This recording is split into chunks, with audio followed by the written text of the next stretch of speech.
Eh bien, bienvenue à tous dans cette séquence vidéo. Je me présente, je m'appelle Jean-Michel Delfino, je suis le président du GECP, le groupe d'études pour les chemins de fer de Provence, association à but non lucratif.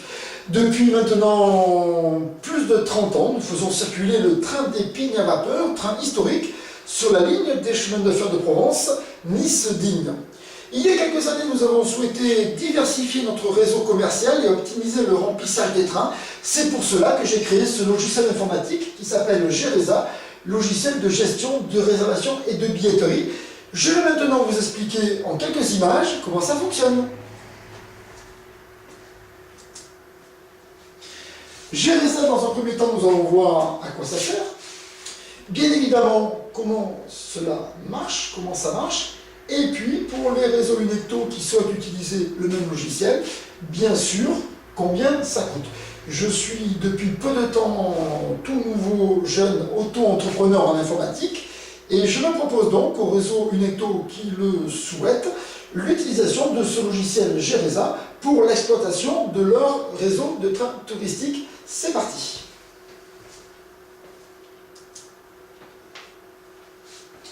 Donc, GERESA, à quoi ça sert? Eh bien, tout simplement assurer la vente des billets, mais aussi la réservation des places, bien sûr, les deux sont liés, sur un grand nombre de points de vente.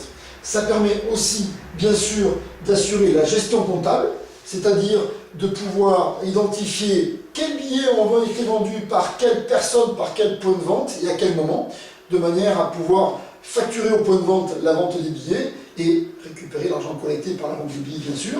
Ça permet de faire en fin de saison le bilan de la saison touristique, mais pas seulement en fin de saison, en temps réel et heure après heure, jour après jour, en temps réel, les statistiques sur les remplissages des trains qui ont déjà eu lieu, et puis évidemment d'estimer le remplissage des trains à venir les jours suivants.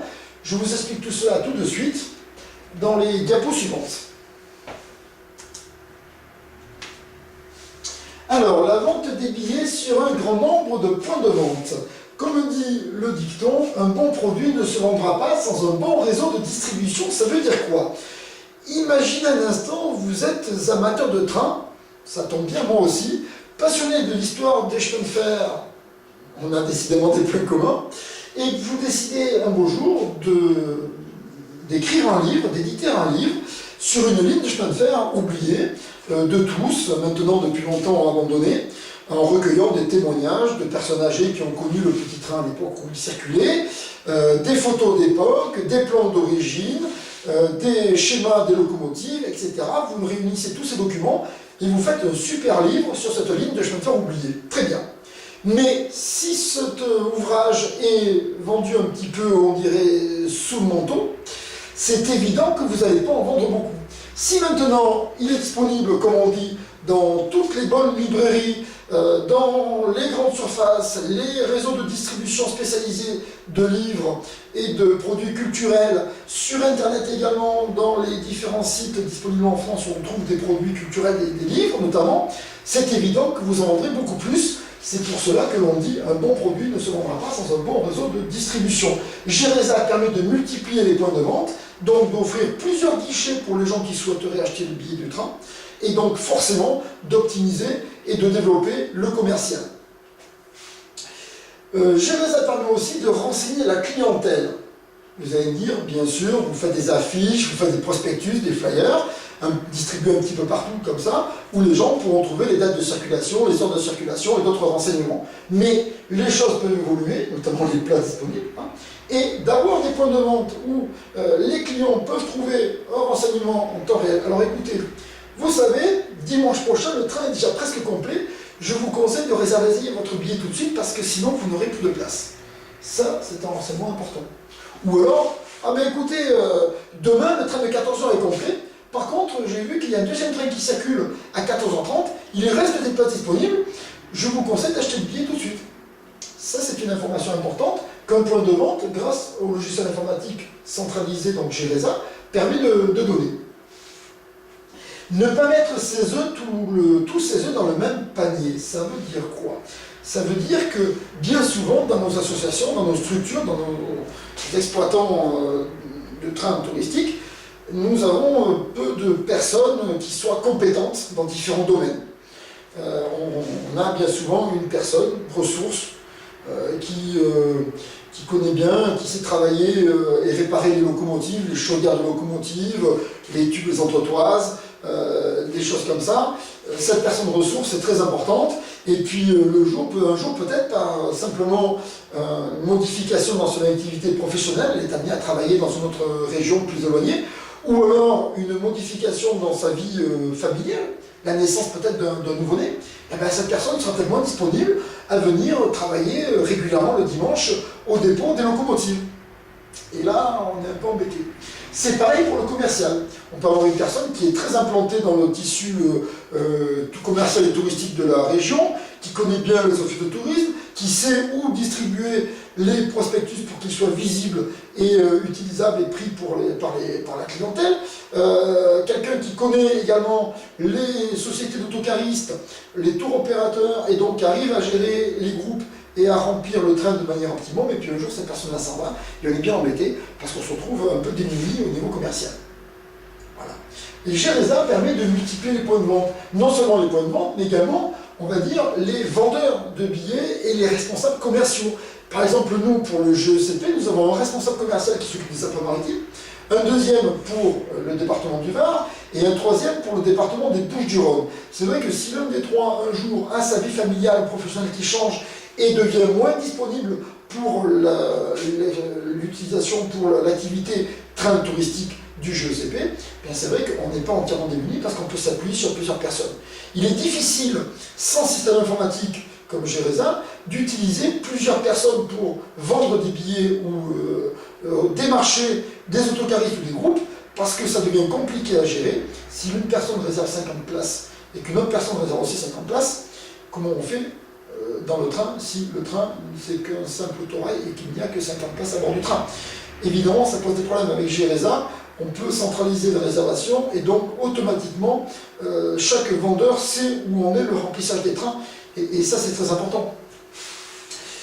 Être plus visible, ça veut dire quoi? Ça veut dire simplement que dans les offices de tourisme, dans les syndicats d'initiative, dans les maisons de pays, les hôtels, les centres d'hébergement, les campings, on peut mettre une affiche, petit train touristique, on peut mettre des prospectus à distribuer, petit train touristique, c'est bien. Si maintenant vous avez un panneau marqué petit train touristique, billets en vente ici, forcément ça sera toujours en plus. Déjà parce que le professionnel du tourisme, les agents d'accueil, les responsables de la structure seront forcément intéressés à la vente des billets, et donc vont plus orienter la clientèle vers cette activité-là plutôt qu'une autre. Donc ça déjà c'est un plus.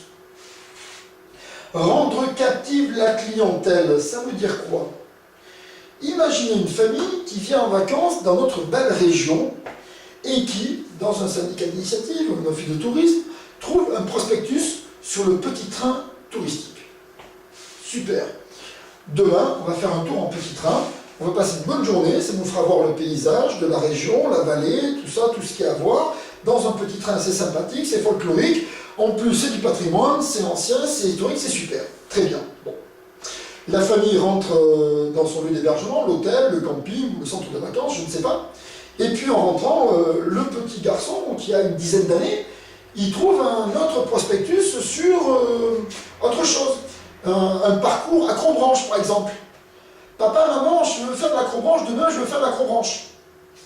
Ah, les parents, ils se disent, bon ben, après tout c'est des vacances, après tout c'est aussi des vacances pour les enfants, bon ben demain on va faire un parcours acrobranche, ça leur fera plaisir, et puis le petit train, ben, le petit train est oublié. Voilà, et c'est perdu. Imaginons la même famille qui trouve le même prospectus dans le même office de tourisme pour le petit train et qui décide, tiens, demain on fait un tour en petit train. Très bien, super. La nuit se passe, le matin arrive, on se lève, et qu'est-ce qui se passe? Catastrophe. Bah, tiens, ce matin il pleut.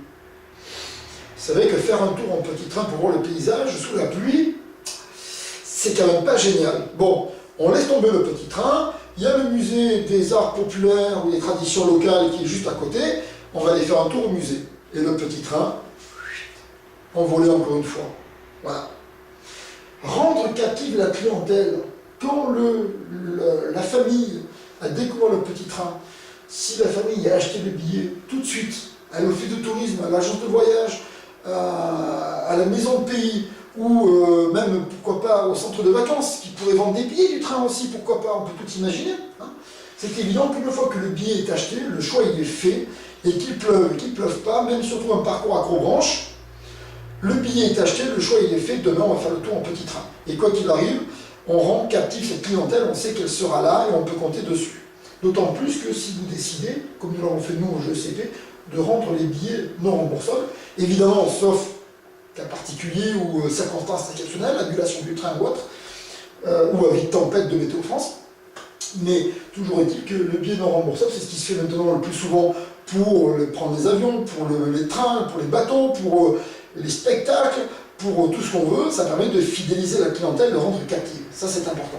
Gérer ça en vendant les billets un petit peu partout dans le pays permet effectivement de vendre les billets le plus vite possible. Et plus vite c'est vendu, plus vite c'est fixé.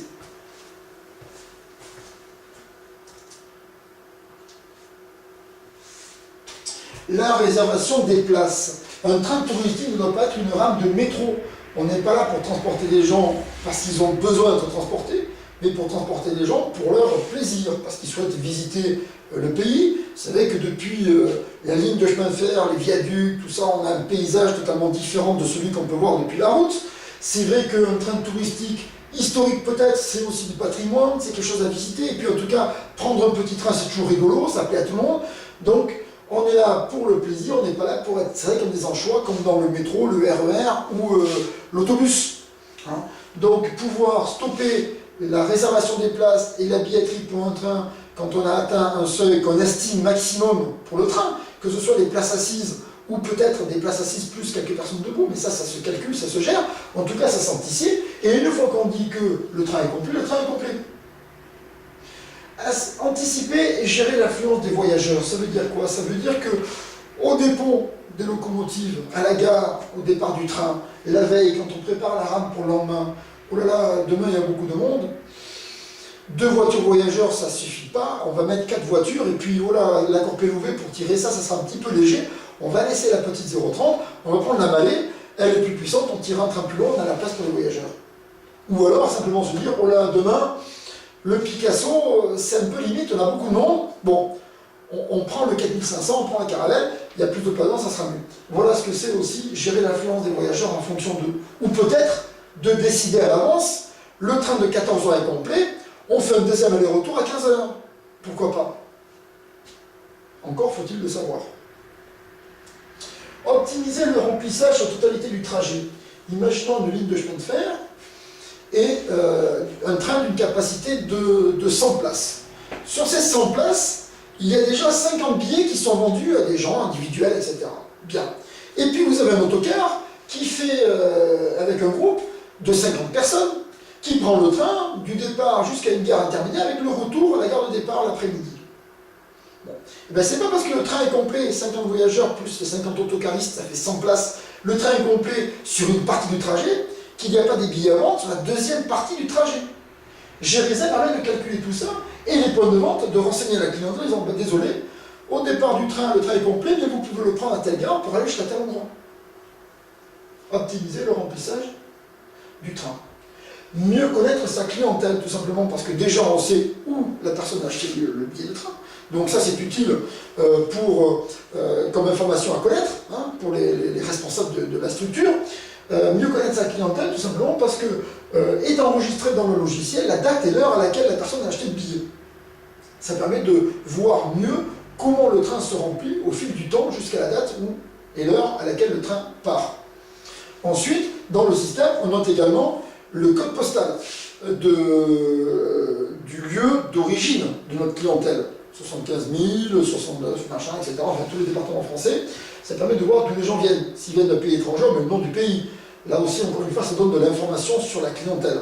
Ensuite, dans le logiciel, pour le point de vente, il y a une ligne qui existe en bas de la page, à saisir pour le point de vente, pour renseigner l'équipe du train à préparer le train. Imaginons que nous avons une personne âgée qui se déplace mal, une famille avec un bébé et une poussette. alors que l'on l'accueille au bord du train ou qu'on ne l'accueille pas au bord du train. Imaginons qu'on a ce cas de figure-là, le vendeur du point de vente, dans sa ligne d'information générale, rajoute un bébé avec une poussette, ou une personne qui a du mal à se déplacer, ou une personne en fauteuil roulant, PMR ou autre, si c'est accepté par le train. Et donc, ça permet à l'équipe de préparation du train de savoir, oh ben dis donc, là, demain, on a une famille avec une poussette, et puis on a 2 vélos également, donc bon, ça permet de gérer ces choses-là. Mieux connaître sa clientèle, c'est aussi l'utilité de gérer ça.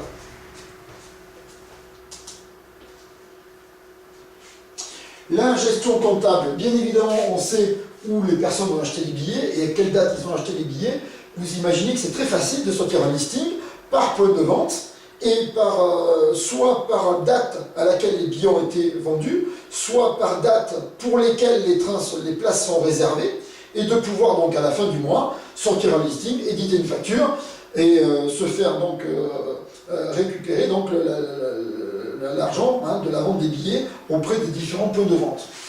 Ça permet aussi la gestion du groupe et des autocaristes, parce qu'on ne transporte pas un groupe emporté par un autocariste de la même manière que l'on transporte des clients individuels. Si les billets pour des individuels ne sont pas remboursables, dans le cas d'un groupe, d'une association qui fait une sortie à l'occasion d'une sortie annuelle, par exemple, sur notre petit train touristique, peut-être qu'ils réservent au départ pour 40 places, et puis s'il faut après, ils sont peut-être 45 ou 46, peut-être qu'ils seront un peu moins. Ces choses-là, ça s'anticipe. Déjà, en général, nous, on demande des heures à la réservation, puis le paiement de l'intégralité du voyage avant le départ du train. Donc ces informations sont aussi à prendre en compte. Et puis peut-être qu'à l'arrivée, il y a plus ou moins de voyageurs dans ce groupe, et donc ça veut dire des places qui peuvent se libérer pour d'autres clients qui pourraient acheter le billet dans d'autres points de vente, par exemple. Donc ça, c'est pris en compte et ça fonctionne avec les autocaristes et les groupes occasionnels. Les groupes réguliers, comme ce qu'on appelle nous les grands comptes, comme les tours opérateurs, par exemple, qui peuvent réserver 50 places, un autocar, tous les dimanches, toute la saison. Ou simplement un autocar un dimanche sur 2, ou d'autres choses comme ça. Ces gens-là, on ne va pas leur faire payer les billets à chaque fois qu'ils réservent, verser des arts, et à chaque fois verser l'intégralité du paiement avant la sortie en train. Bon, ils prennent le train régulièrement, on travaille ensemble régulièrement, on leur fait une facture en fin de mois récapitulant toutes les places occupées, tous les billets vendus tout au long du mois. Voilà. Donc ça, c'est une chose qui est gérée à part pour ces grands comptes. En même temps, ils sont intégrés dans le logiciel, donc on retrouve dans le logiciel leur nom, leurs coordonnées, leur numéro de téléphone et tout ça. Et puis, ils ont accès dans le logiciel Geresa, directement par un code particulier, un code spécifique. Ils ont accès aux informations sur leur remplissage de train, et donc, par là même, ils peuvent modifier les réservations, en plus ou en moins. Imaginons un autocariste qui réserve tous les dimanches 50 places à bord du train, peut-être qu'un jour ils seront 45, peut-être qu'ils seront que 40. C'est peut-être intéressant que ces jours-là, ils puissent rendre les places directement, sans avoir à téléphoner à un quelconque commercial de l'association pour dire « Ah ben je suis que 40, on n'est pas 50, ah on n'est pas 50, on est 55 ». Ils rentrent dans le système informatique avec leur code et ils modifient le niveau de réservation des places de manière à ce que les places disponibles puissent être vendues par quelqu'un d'autre. Pas la peine de dire « Désolé, le train est complet », et puis après on se rend compte qu'il y a 10 ou 15 places de vide. C'est un peu dommage. Donc ils ont un accès particulier où ils peuvent éditer leur réservation. Voilà. De même, entre parenthèses, que les points de vente eux aussi ont un accès au système qui permet de lister eux-mêmes tous les billets qu'ils ont vendus par le biais du logiciel, ce qui permet après de confronter la facturation du réseau au point de vente avec les propres comptes du point de vente.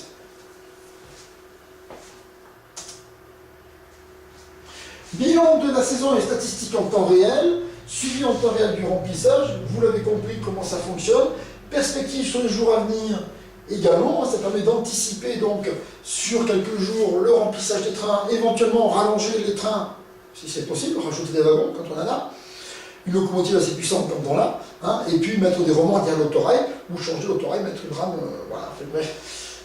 Des statistiques sur la fréquentation, dans tous les sens possibles et inimaginables, on le verra tout à l'heure, et déterminer aussi l'origine de la clientèle, on l'a expliqué avec la saisie du code postal, entre autres, dans le logiciel.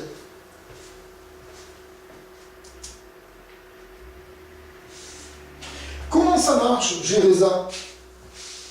Tout d'abord, on va voir que c'est une application web server.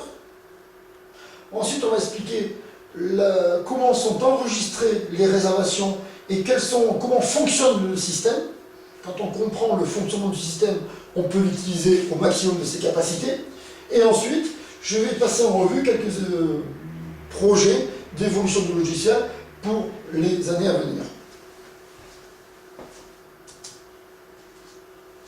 Comment ça marche? C'est une application web server. Ça veut dire que Geresa, si vous voulez l'utiliser, je ne vais pas vous donner un CD-ROM à installer dans l'ordinateur que vous ferez, vous cliquez dessus et installez comme ça. Ça ne marche pas comme ça. C'est un logiciel qui s'installe sur un serveur en relation avec une base de données par le biais, et il est accessible par le biais du réseau Internet. Voilà. Pour des raisons de sécurité, de fonctionnalité supplémentaire et d'utilisation optimum, j'ai proposé, donc j'utilise le serveur Glassfish avec comme logiciel de développement Java 2E, Java Entreprise, donc, qui permet plus de sécurité dans le fonctionnement. Il n'est pas question, bien sûr, que les données soient accessibles à n'importe qui. Donc tout est sécurisé avec des mots de passe dans les différents domaines, double mot de passe pour entrer dans le système, c'est très sécurisé et le Java 2E apporte une sécurité supplémentaire. C'est évident que tous les systèmes de script, JavaScript et autres qui animent les pages internet habituelles ne sont largement pas suffisantes pour créer un logiciel comme Geresa, parce que tout le monde pourrait évidemment accéder au système et comprendre comment ça fonctionne et pirater les données. Voilà. L'utilisation, elle, par contre, est très simple. Si le fonctionnement est compliqué, l'utilisation est très simple. Ça requiert un simple accès Internet et une imprimante, ce qui veut dire que vous accédez au logiciel par le biais du réseau Internet. Ça fonctionne dans le navigateur Internet de votre choix. Et dans la mesure où vous avez un appareil électronique informatique qui va sur Internet, un ordinateur bien sûr, mais également un téléphone, un smartphone par exemple, ou une tablette tactile, connecté à Internet, vous pouvez accéder au système et prendre des réservations, ou en tout cas lire les données statistiques. C'est très simple, et une imprimante, bien sûr qu'il faut une imprimante pour pouvoir imprimer le billet, cela va sans dire. Ça peut donc s'utiliser partout, avec Internet mobile, réseau 3G, réseau 4G maintenant, on fait de mieux en mieux, ce qui veut dire que si vous souhaitez installer un point de vente mobile à l'occasion d'un marché de produits du pays, ou un marché paysan, et bien vous installez avec votre stand un ordinateur sur batterie ou une tablette tactile et vous vendez les billets pour le train de dimanche prochain. C'est très efficace aussi pour le remplissage des trains.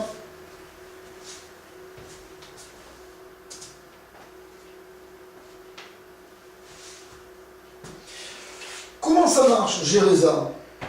Une approche détaillée des réservations. Tout est paramétrable dans le logiciel. C'est-à-dire qu'on définit la ligne. Voilà. La ligne, c'est une suite de sections. De gare en gare, une section, deux sections, trois sections, etc. On découpe les sections en fonction de ce que l'on souhaite vendre comme billet. Peut-être certains réseaux ont une ligne plus courte ou une configuration qui fait qu'on ne vend que des billets aller-retour. Donc ça simplifie la ligne à juste un trajet. D'autres peuvent morceler la ligne en plusieurs morceaux et vendre petit bout par petit bout. Tout est faisable dans le système. On définit donc la ligne par des sections. On définit des catégories de trains. On peut avoir des trains diesel, autorail. On peut avoir des trains vapeur. Évidemment que le prix d'un billet train vapeur est peut-être plus cher qu'un billet de train diesel ou d'autorail. Donc on définit les catégories de trains, et puis peut-être qu'à certaines occasions, on a des trains à thème, pour le train des vendanges, le train des pommes, le train du miel, le train des lavandes. Le train des lavandes, c'est plus pour nous en Provence, mais tout peut se faire, et les tarifs sont peut-être particuliers pour ces trains-là, donc on peut créer des catégories de trains spécifiques pour ces trains à thème. Une fois qu'on a défini la ligne et les trains qui circulent sur la ligne, on peut définir les tarifs par catégorie de train et par section de ligne. Bien évidemment, un trajet aller simple sera moins cher qu'un trajet aller-retour, un trajet aller-retour partiel sera moins cher qu'un trajet aller-retour complet. Ça, c'est vous qui voyez en fonction des tarifs que vous souhaitez appliquer. On peut tout paramétrer, tout configurer sur Geresa. Maintenant, je vais vous expliquer ce que c'est qu'un train. Enfin, je n'ai pas la prétention de vous expliquer ce que c'est qu'un train. Ça, vous savez aussi bien que moi comment c'est. Mais un train dans le système informatique Geresa. Eh bien, un train pour Geresa, c'est une catégorie de train qui parcourt des sections capacité, 50 places, 100 places, 150 places, 200, 300, j'en sais rien, et un horaire précis. C'est ça un train. Un train, une catégorie, qui parcourt des sections avec une capacité et un horaire. Et à partir de là, on peut tout faire. Qui peut le plus, peut le moins. Bien évidemment, si on a une ligne exploitée de manière très simple avec juste des billets aller-retour, la ligne est beaucoup plus simple, on n'a qu'une seule catégorie de train, et les tarifs sont aussi plus simples, et tout ça c'est plus facile. Voilà. Mais le GRESA peut s'adapter à tout. Quoi qu'il arrive, dans tous les cas de figure, on bénéficie au moins d'un avantage indéniable, c'est de pouvoir multiplier les points de vente. Multiplier les points de vente, les données sont centralisées dans une base de données, et quand il ne reste plus que quelques billets à vendre, ben, le premier qui clique, il prend le billet qui reste, et puis après il n'y en a plus. Voilà. Et on évite les problèmes de surfacturation, de sur-remplissage des trains, parce qu'on a vendu 50 places d'un côté, on a vendu 50 places de l'autre côté, et puis après quand on additionne le tout, eh ben, ça déborde. Qui peut le plus, peut le moins. Imaginez une exploitation de vélo-rail, par exemple. Alors ça, c'est bien particulier par rapport au train. On se dit, oui, mais ça ne peut pas marcher pour les vélo-rails. Ben si, ça peut aussi marcher pour les vélo-rails. Parce que dans ce cas-là, la ligne, elle est très simple aussi, c'est juste une section, la partie de vélo-rail parcourue. Hein, voilà. Catégorie de train, il n'y en a qu'une, on s'en doute, c'est le vélo-rail. Et puis, il suffit qu'on définisse son horaire. Départ à 14 h, avec 20 places sur différents vélo-rails, hein, voilà. 15 h, 20 vélo-rails encore, et puis 16 h, 20 vélo-rails également. Donc on a 20, et 20, ça fait 60 vélo-rails dans l'après-midi. On peut avoir plusieurs points de vente pour vendre donc ses réservations et ses billets sur le vélo-rail. Et puis encore une fois, ben, le dernier qui clique remporte le dernier vélo-rail, puis après il n'y a plus de place pour tout le monde. Ça permet encore une fois de multiplier les points de vente et donc d'optimiser le remplissage quoi qu'il arrive. Voilà. Prenons un exemple simple. Une ligne de train touristique. Alors, je propose de prendre une ligne, ça serait bien si elle existait encore cette ligne. Elle est fermée depuis maintenant bien longtemps, un peu oubliée par tout le monde, mais c'est une belle ligne de chemin de fer avométrique. Vous m'excusez, mais j'ai un faible pour l'avométrique. De Orange à Bulle-et-Baronnie dans la Drôme, en passant par Vaison-la-Romaine. Une ligne de 50 km. Bon, c'est un peu long, 50 km pour un train touristique aujourd'hui, mais il paraît que c'était une ligne de chemin de fer économique. Alors bon, dans ce cas-là, pourquoi pas. Bref, pour simplifier, on a calculé deux parties. Hein. De Orange à Vaison-la-Romaine, c'est une section. Et de Vaison à Bulle-et-Baronnie, c'est une deuxième section. Le retour, troisième section. Et Vaison-Orange, quatrième section. Donc tout, ça fait 4 sections, aller et retour. Donc pour exploiter cette ligne, on va voir comment ça fonctionne. Imaginons maintenant des trains qui roulent sur cette ligne. On peut avoir des trains à vapeur, on peut avoir des autorails, et on peut avoir des trains spéciaux à thème, suivant différents thèmes. Les tarifs, on va prendre juste l'exemple du trajet autorail, en fonction des dates, parce que GRESA intègre les dates. Vous pouvez avoir des tarifs différents au mois de mai, au mois d'octobre, des tarifs un peu moins chers qu'en juillet-août, en haute saison, par exemple. Voilà. Donc on intègre des dates dans les tarifs. Hein. Évidemment, on peut simplifier avec les mêmes tarifs du 1er janvier au 31 décembre. Orange, Bulle-et-Baronnie, la ligne entière, aller-retour, 20 €. Bon, voilà, c'est le choix, c'est comme ça. Hein. Un exemple. Orange, Vaison-la-Romaine, aller-retour, les deux sections, donc l'aller et le retour, 10 €. Vaison-la-Romaine, Bulle-et-Baronnie, aller-retour, 15 €.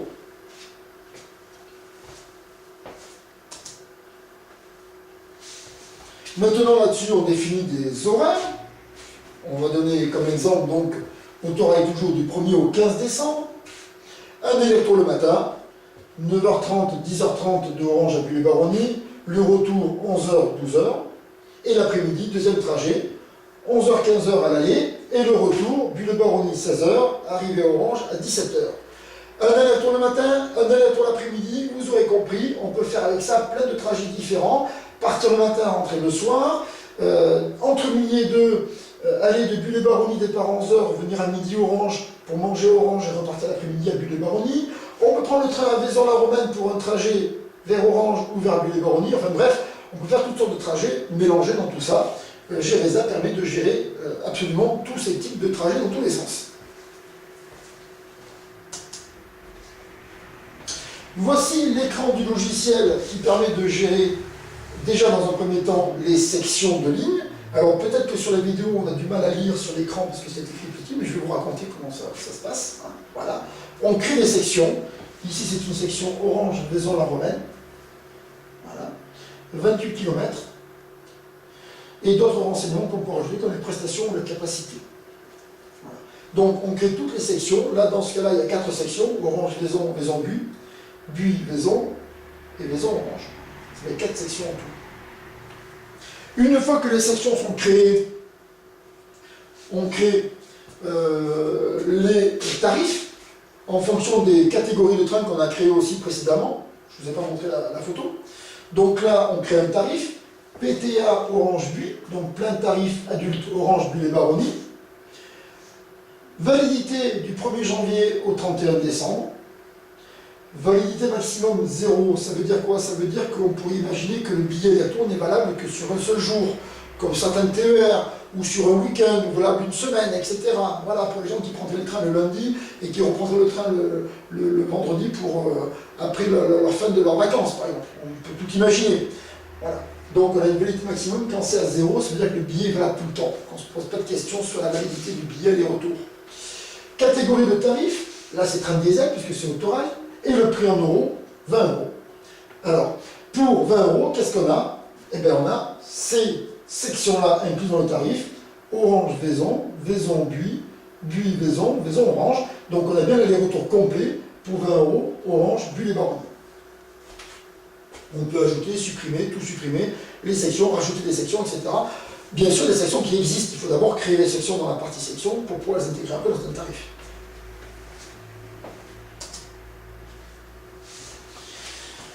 La gestion des trains, une fois qu'on a fait la ligne et les tarifs et les catégories de trains, on crée un train.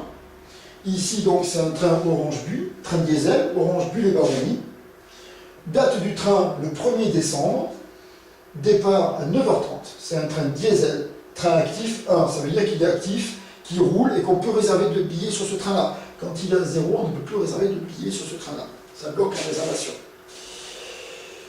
On définit un horaire, la liste des sections incluses dans le trajet, la capacité du train. Donc là, 9h30, Orange, Vaison-la-Romaine, 100 places. 10h, Vaison-la-Romaine, Buis-les-Baronnies, 100 places. Ce qui veut dire que si on avait une ligne dont la deuxième partie est en pente beaucoup plus prononcée que la première partie, une partie de campagne, une partie de montagne, avec une rampe assez forte, on pourrait imaginer un train qui a une capacité de 200 places sur la partie facile de la ligne, et en cours de route, on laisse quelques voitures dans la gare intermédiaire pour la partie finale qui grimpe beaucoup plus, 30 pour 1000, 35 pour 1000, on peut imaginer, voilà, et donc avoir des capacités de train qui peuvent changer de section en section. C'est prévu. Une fois qu'on a défini la capacité du train par section, les trajets et les horaires, on appuie sur Peupler, et ici apparaissent les propositions d'horaires, de tarifs, pardon, qui conviennent à ce train-là. Donc dans ce cas de figure-là, on a plein de tarifs adultes Orange, Buis les Baronnies et plein de tarifs enfants Orange, Buis les Baronnies. C'est les tarifs conseillés qu'on propose pour ce type de train. Il peut y avoir d'autres tarifs, réduits, groupe, billets gratuits, mais les premiers tarifs qui s'afficheront seront les tarifs conseillés. Ça permet encore une fois de diriger la clientèle. Dans le point de vente, voici la fenêtre Internet qui s'affiche. On rentre dans un premier temps la date demandée par le client. Voilà, la personne doit prendre le train tel jour. On appuie sur Chercher et le système va afficher les dates à laquelle le petit train touristique circule aux alentours de la date proposée par le client. Bien. Voilà. Dans les dates où le train circule, si ça correspond à la date voulue par le client, tant mieux. Sinon, bon, on lui propose de prendre le train, on lui propose les différentes dates où le train circule, dans le cas où le train ne circule pas tous les jours. Le client a choisi la date du 1er décembre, on clique sur Choisir, et à côté s'affichent les trains qui roulent le 1er décembre.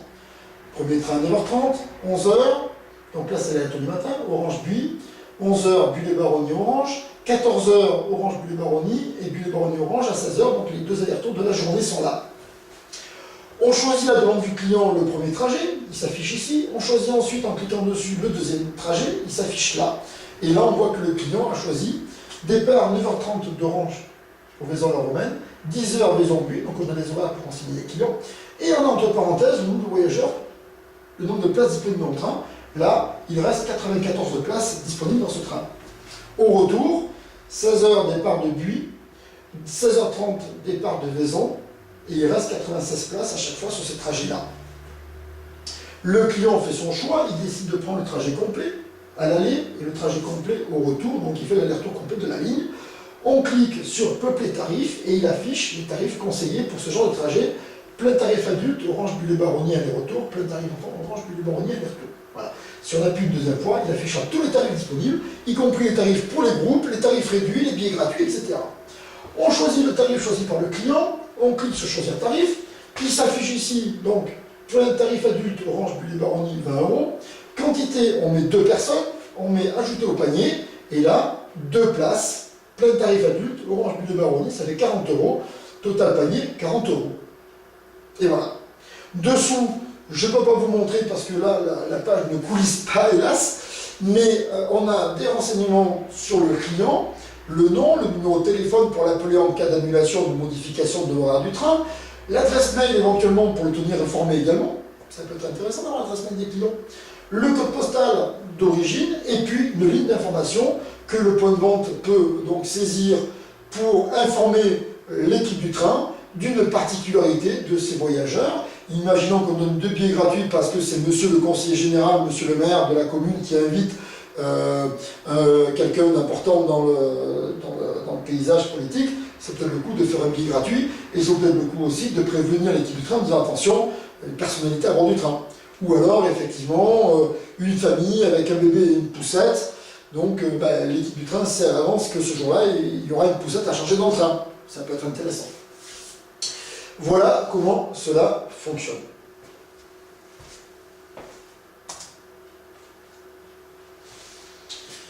Cela, c'est une autre page du logiciel totalement différente, qui s'appelle donc Statistiques, bilan du train, liste des réservations sur un train. On peut sortir aussi les places disponibles par section pour un train, parce qu'évidemment, on peut avoir des gens qui font qu'un aller simple ou qu'un trajet partiel, voilà. Le bilan des ventes, alors le bilan des ventes, c'est la totale. On a les places par point de vente, ou pour tous les points de vente, par des clients grands comptes, ou tous les grands comptes en même temps. On a le total par train, le total par date de vente, le total par, enfin, tout ce qu'on peut imaginer, on l'a là-dessus. Les pourcentages, après, on a le pourcentage de remplissage par train, par rapport au nombre de places. Un train, il fait 200 places, on n'a que 100 places remplies, ben, ça fait 50%. Le pourcentage de remplissage par section, une ligne de chemin de fer peut être exploitée de manière différente. Imaginez Orange Bulle-Baronnie. Si le dépôt est à Vaison-la-Romaine et qu'on fasse des trains de Vaison à Bulle-Baronnie et de Vaison à Orange, ça fait 2 lignes distinctes. Ça peut être intéressant de savoir, pourcentage de remplissage par section, laquelle est la ligne la plus remplie, où il y a le plus de monde dans les trains. Voilà. Ou simplement, peut-être que la première partie de Orange à Vaison-la-Romaine, les gens ne s'intéressent pas trop, et puis le billet est cher, et puis c'est pas très joli et tout. Les gens prennent le train plutôt à Vaison-la-Romaine pour aller à Bulle-Baronnie. On verra bien la différence dans ce bouton-là, dans cette page-là. Pourcentage de répartition par point de vente, pour l'instant ça ne fonctionne pas encore, comme la suite. C'est en cours de mise en place, tout ça. Nombre de voyageurs par train, on le sait déjà par le bilan des ventes et par le pourcentage de remplissage. Nombre de voyageurs par section, on le sait déjà aussi par le pourcentage de remplissage par section. C'est des informations intéressantes. Nombre de billets vendus, ça aussi on le sait par le bilan des ventes, mais c'est des choses qui apporteront des renseignements supplémentaires. Comme on a rentré le kilométrage par section quand on saisit les informations de la ligne, on pourra même éditer les statistiques de voyageurs par voyageur kilomètre, par exemple. Ça peut être intéressant. Il fut un temps, on calculait le remplissage des trains par l'utilisation d'une ligne de chemin de fer par le nombre de voyageurs kilomètres, les VK. Voilà. Et d'autres choses encore qui viendront petit à petit rajouter à la ligne donc, de cette liste de possibilités de statistiques. Évidemment, si vous demandez des statistiques sur les trains qui ont déjà circulé, c'est des valeurs fixes. Si vous demandez des stats sur les trains qui vont circuler bientôt, c'est une estimation de remplissage.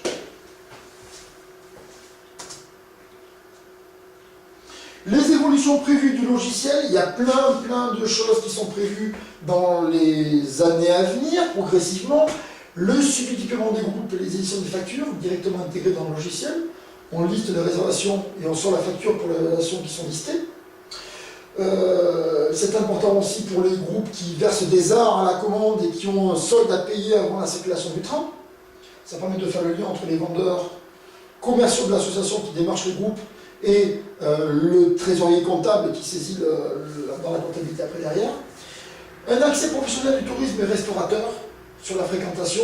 Nous, on a souvent des restaurants qui nous appellent la veille du jour de circulation d'un train, le samedi pour le dimanche, en nous demandant au dépôt, vous savez combien de voyageurs demain? Parce qu'ils savent très bien que si on a 100 personnes dans le train, eh ben, dans leur restaurant à eux, ils vont en avoir une petite partie. Si on a 200 personnes dans le train, ou 250 personnes dans le train, ils auront beaucoup plus de monde dans leur restaurant. Ça permet aux restaurateurs d'anticiper l'affluence des voyageurs, et donc eux aussi, de gérer leur stock, éventuellement d'embaucher un extra pour le service, etc. Donc un accès spécifique, limité avec un mot de passe bien particulier, où les restaurateurs, pour les touristes, pourront donner, peut-être aussi les élus locaux, hein, le maire, etc., les responsables touristiques des communes, hein, donc un accès au remplissage des trains pour leur information personnelle. Intégration d'activités supplémentaires rendues par forfait. On peut imaginer l'aller-retour en train plus la visite guidée du village à l'arrivée, ou l'entrée au château ou au musée, ou alors simplement le train plus le repas, hein, billet train plus repas, etc. C'est des choses qui pourraient se rajouter dans le système. Ça marcherait déjà dans le système actuel, mais on pourrait l'améliorer en faisant un truc bien spécifique pour ça. Des billets open pour la journée ou le week-end. Imaginez la fête du train sur votre exploitation de train touristique. Hein, à ce jour-là, vous faites des billets, toute circulation, tout train, voilà. Bon, ben, c'est des choses qui pourraient se faire vendre par le logiciel, peut-être en limitant le nombre de billets open disponibles pour la journée, et en même temps, en tenir compte de manière statistique, parce qu'on ne sait pas quand les gens vont prendre, quelle personne va prendre quel train à quel moment, mais au moins de donner une idée sur le remplissage des trains quand même. Une interface publique pour la vente en ligne, c'est intéressant, tout le monde y pense déjà, c'est la première chose qui vient à l'esprit. Geresa est à destination des points de vente physiques, d'accueil physique, ou par téléphone, parce qu'il est possible d'imprimer des billets, mais il est possible de sortir les billets en PDF pour les envoyer par mail directement à la personne qui aurait réservé par téléphone, carte bleue par téléphone, il paye par téléphone, on envoie le billet en PDF. Voilà. Interface publique vente en ligne, ça veut dire simplement que les gens sur Internet se connectent au système et peuvent acheter leurs billets avec leur carte bleue. Pour l'instant, Geresa ne permet pas de le faire, ce serait une évolution importante à faire dans les années à venir. Publicité sur les billets, train à thème, etc. Donc peut-être rappeler tout au long de la saison qu'au mois de septembre, pour la fête du patrimoine et la journée porte ouverte au dépôt, qu'il y a plusieurs trains qui vont circuler, et ce sera très intéressant de revenir à cette date-là. Voilà. Intégration d'informations à faire passer aux vendeurs. On a vu tout à l'heure que les vendeurs peuvent faire passer des informations à l'équipe de préparation du train. Et là, c'est pas très intéressant de faire passer des infos aux vendeurs. Attention, il y a un train supplémentaire. Attention, l'horaire de dimanche est modifié pour cause de ceci, cela, etc. Voilà. Encore une fois, l'information circule grâce à Geresa dans les deux sens, du vendeur à l'exploitation du train, de l'exploitation du train au vendeur.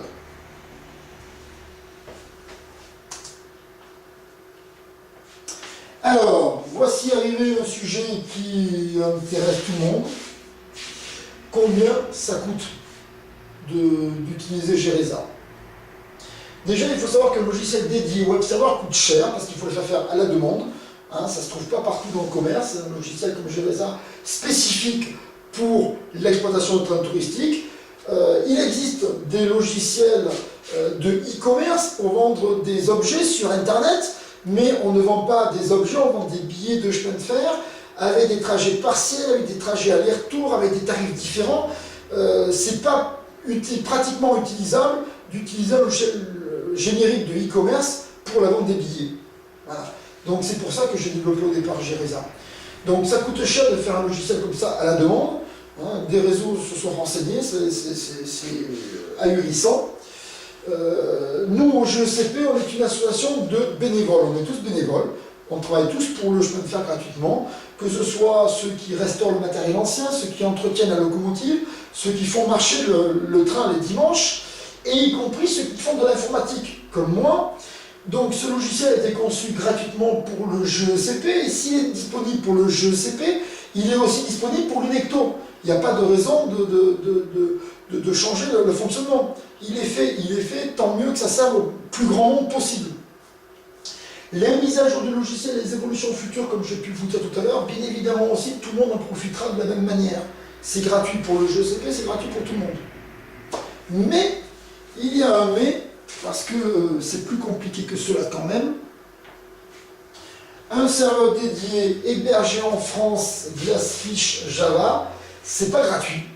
On n'héberge pas Gereza comme on héberge un site internet, c'est plus compliqué. Il faut un vrai serveur dédié, loué exprès pour ça. Et vous tapez hébergement Glassfish Java sur le moteur de recherche préféré. Et vous allez voir les tarifs, ça tourne aux alentours des 600, 700, 800, 900 euros au minimum pour héberger un serveur de cette taille-là et de cette capacité-là. Donc ça a un coût, forcément.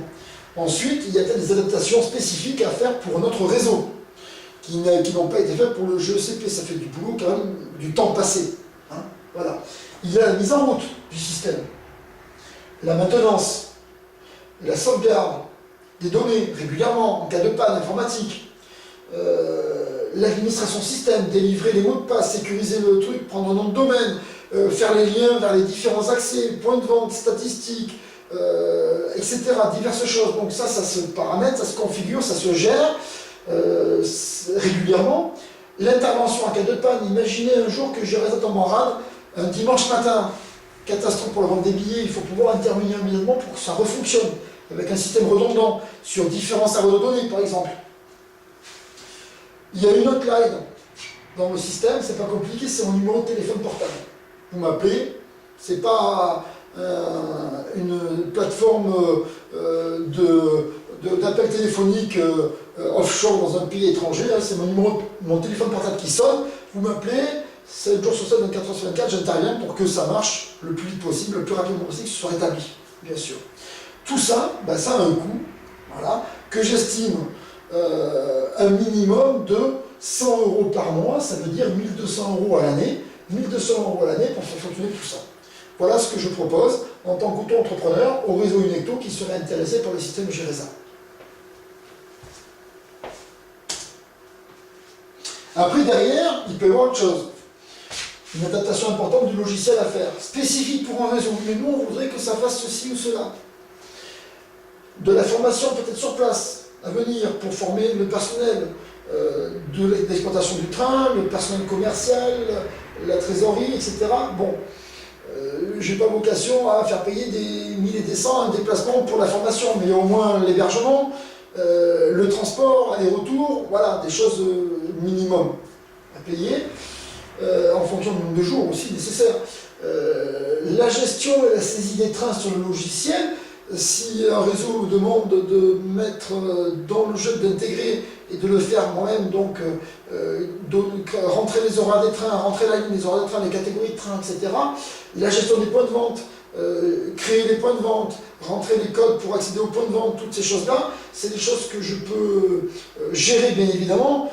Combien ça coûte, j'en sais rien, ça dépend du nombre de trains qui roulent, ça dépend de la ligne comment elle est, ça dépend du nombre de points de vente. S'il y en a 5 points de vente, c'est une chose, s'il y en a 10, 20, 30, 40 points de vente différents, c'est plus compliqué à gérer, mais tout ça peut se faire. Après, c'est en fonction du temps passé, tout simplement. Hein, voilà. Bref, toujours est-il, donc Gereza pour ce logiciel de réservation. Pour plein d'informations sur Gereza, sur le fonctionnement ou un essai ou une démonstration, tout est possible.